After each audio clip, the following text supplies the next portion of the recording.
Hey there, you're listening to BD4, where there's no better way to get your Yankees and Knicks analysis.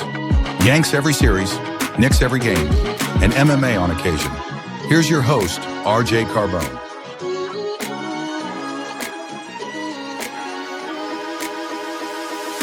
And a high drive into left center field. Stanton's going to watch another one fly. Are you kidding me? DiVincenzo a three. Bang! Bang! Knicks take a Take this chance to apologize to absolutely nobody. At the wall. See ya! See ya! See ya! Mr. Nova. Anthony for three. Bang! That one goes down and the game is tied. Rose, you shook up the world again. I did it again. But God did it, man. I really just have Gonna have to. Brunson running away. Oh my! He has been the best player to put on that uniform. Ball game over. Yankees win. Yankees win.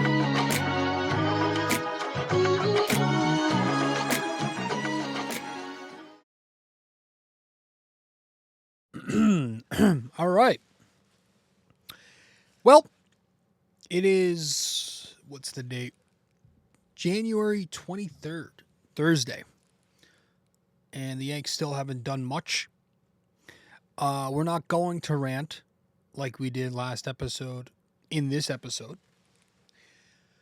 We are going to talk about the first base situation and maybe some other things if I can get to it. But it's going to be a shorter, quicker episode. Because I've been thinking about first base. And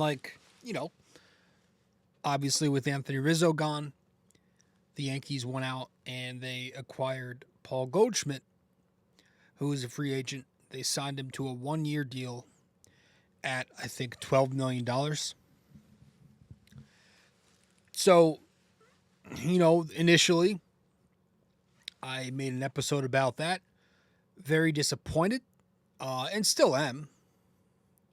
Nothing about Goldschmidt himself, but it was about the Yankees simply letting Christian Walker, just basically buying Christian Walker a plane ticket to Houston to play for bus money. He's making just $20 million a year over there for the next 3 years. But they didn't want to give him a third year, and they wanted to hold on to their draft pick. That's not going to be a part of this team, at least not for a while. And, I was very frustrated with that. And so now they've got a guy who's a future Hall of Famer, who's a former MVP, but he's also 37 years old, and he's coming off a down season.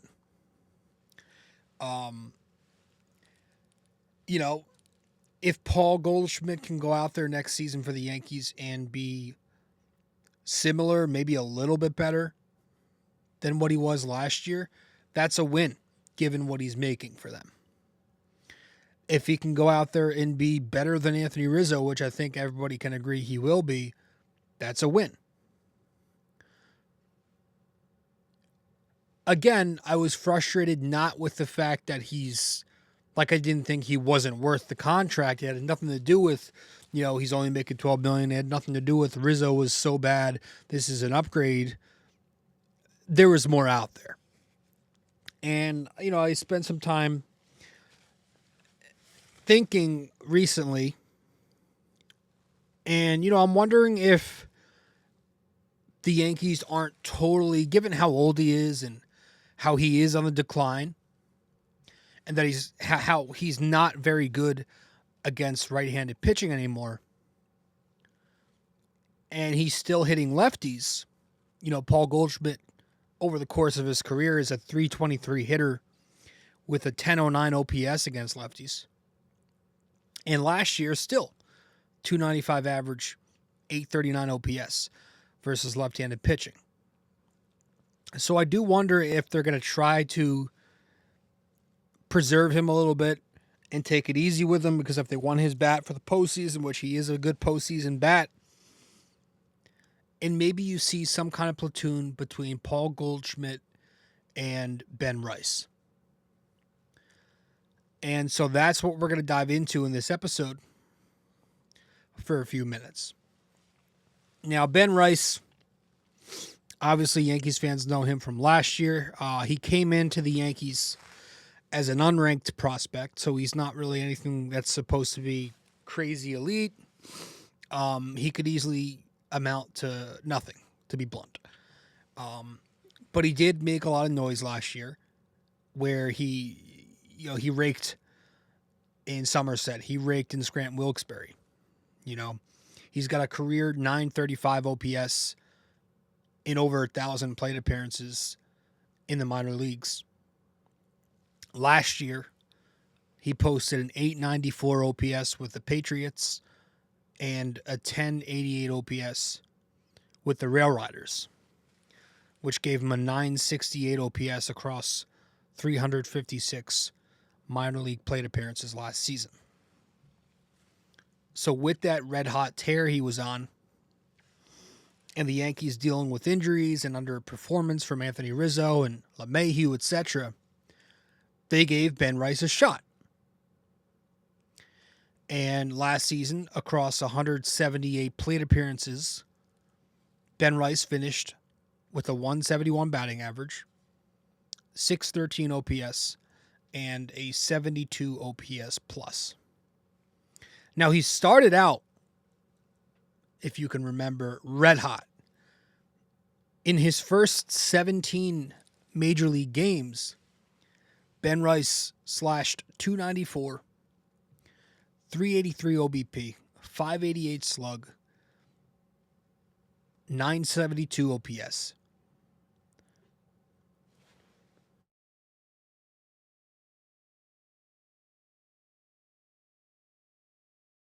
Sorry, lost my spot on the notes there. That was his first 17 games. And then immediately following that 3 home run game against Boston, he started to taper off. And in his last 33 games, to finish up his first big league stint, he batted 109 with a 203 on base, 228 slug, 431 OPS, 3 homers, 11 RBIs, 33% K rate. So more than doubled the K rate, and very similar power production in terms of homers and RBIs, but the average is terrible. Struggled to make contact. K rate finished up at 27%.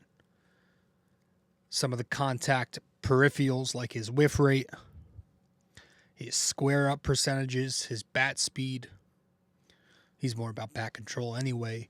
But the hard hit numbers, the expected batting average numbers, those were all slightly to below average. Now, there's reason for optimism regarding Ben Rice because he got to professional ball, right? He was drafted in 2021 because he's got a keen eye. He's got good plate discipline and solid bat-to-ball skills. Even with his struggles as a Yankee last year, Ben Rice still displayed an ability to stay inside the strike zone and work at bats. And he displayed an ability to make good contact with the baseball. And again, it was a small sample of 50 games, 178 plate appearances, but I rounded some of these numbers off too. But his walk rate last year with the Yankees, 3% greater than league average, which is a lot. That was a very elite walk rate. His chase rate was even better. It was 8% better than league average. His barrel rate was 9% greater than league average, which is top of the line.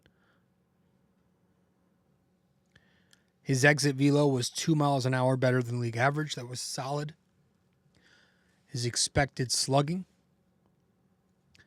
54 points higher than league average. That's well above average. His expected weighted on base, 25 points better than league average. That was well above average.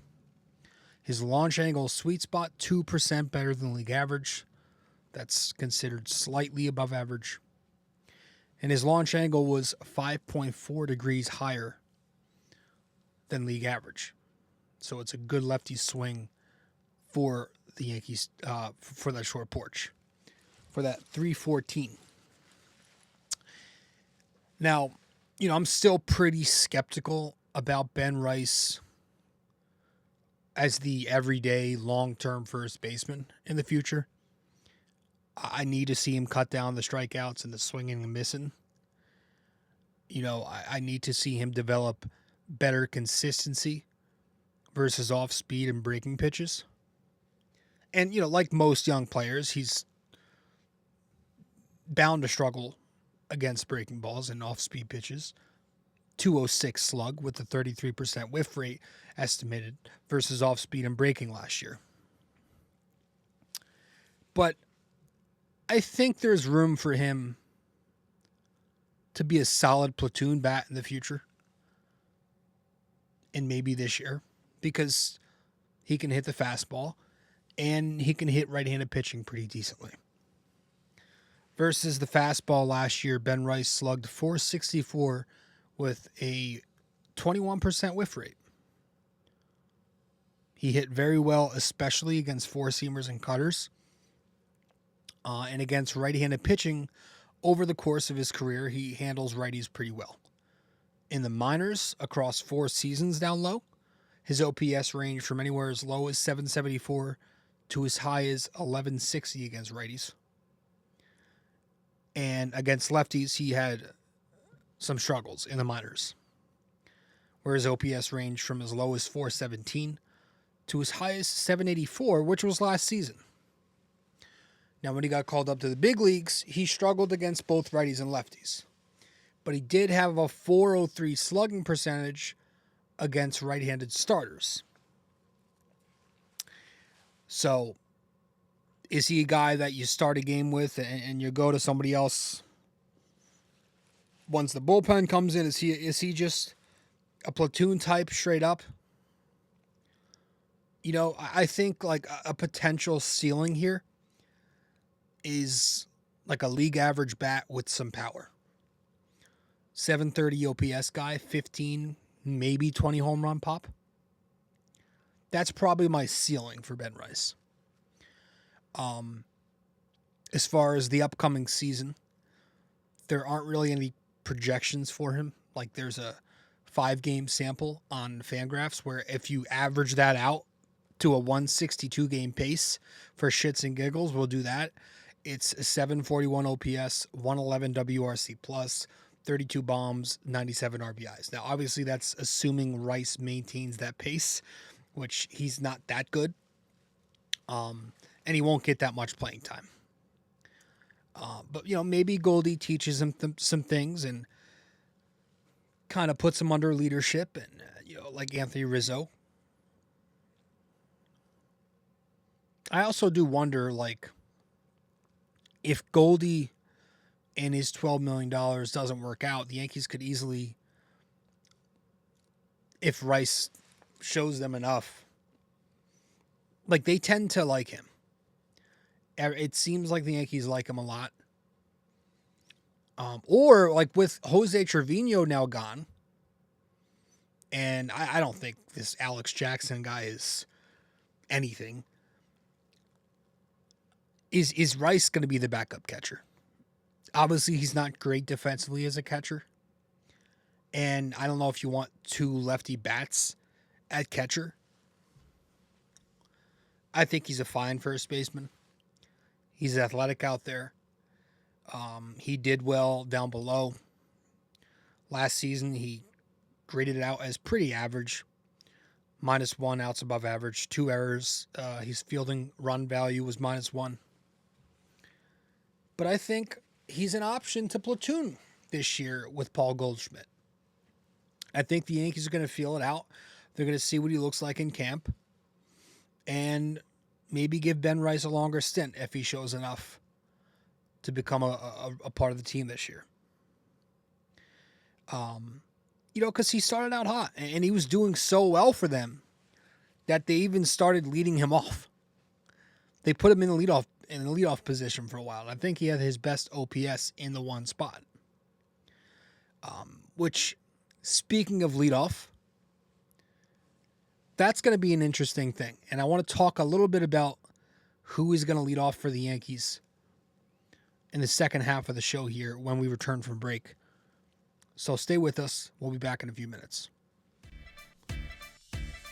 BD4 is available on social media for those who want to follow. You can find BD4 on Instagram at BD4Pod. You can find us on X at BD4Pod. And you can find us on Facebook by simply searching BD4.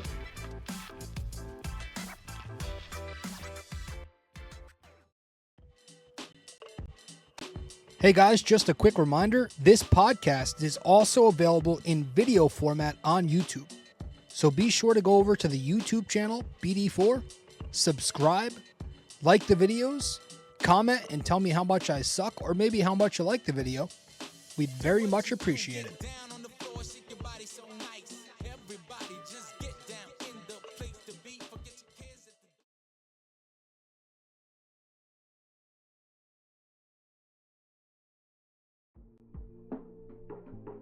Don't have time to sit down and watch a video? You can listen to BD4 on Apple Podcasts and Spotify. Don't forget to give us a 5-star rating and review on Apple Podcasts. And you can also watch the video format on Spotify too.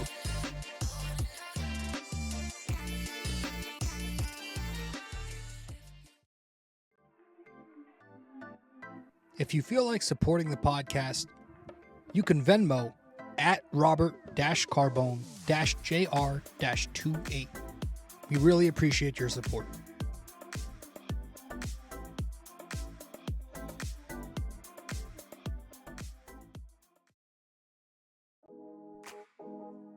Do you enjoy Yankees baseball but are tired of hearing me yap? I have a suggestion for you. Go check out Yankee Crazy Podcast. Greg Gill is a Yankees podcaster on Apple Podcasts and Spotify. And he's now selling merch. Go to yankeecrazy.myshopify.com.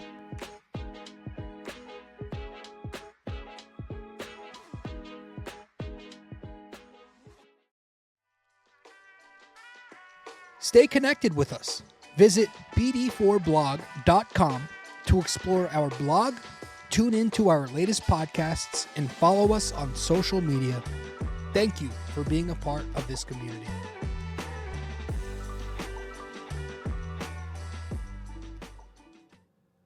All right, so this is something we've talked about before, in short. But, leadoff is going to be interesting. Obviously, this could change depending on what the Yankees do the rest of this month in the offseason here. But I have a bad feeling this is probably it in terms of semi-major moves or major moves. And whoever is leading off is going to be somebody that's probably on the team right now. Now, is that someone like Paul Goldschmidt? Does it come from first base? Because they don't have much of a prototypical traditional leadoff guy right now. Goldschmidt is a guy who if you get production from him, maybe you don't start the season putting him there, but if you get some production in April, he is a veteran hitter. He does consistently give you professional at-bats, as cliche as that is. He's got a very high on-base percentage in his entire career. I think it's like over 370. Maybe it's even higher than that. The obviously the names that we've been hearing are Cody Bellinger, Jazz Chisholm. I don't know, man. Like, Cody Bellinger has brought in more of a contact hitting approach the last couple of seasons ever since he kind of tweaked his swing. I still don't see him as a leadoff bat. He could. I don't think he gets on base enough. Jazz Chisholm, there's an argument for it with Jazz's power and speed combination. You have some pop to lead off the game. He can bat from the left side. If he reaches base, he can steal, so he'll take away the double play threat if Judge bats second.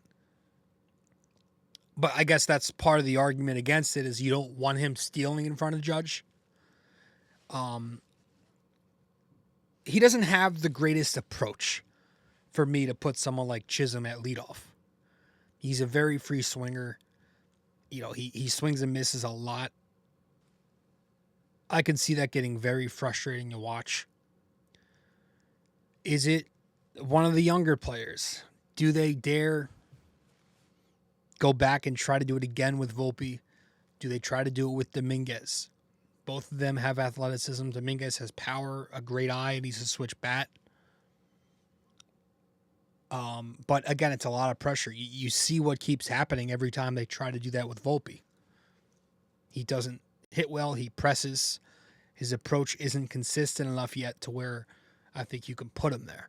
Maybe eventually it's one of those guys, like a year or two down the line when they establish themselves in this league. But I don't know where it comes from. I don't. Like, it's obviously not going to be Wells, obviously not going to be Stanton or Cabrera. God forbid they try to sell you LeMahieu again.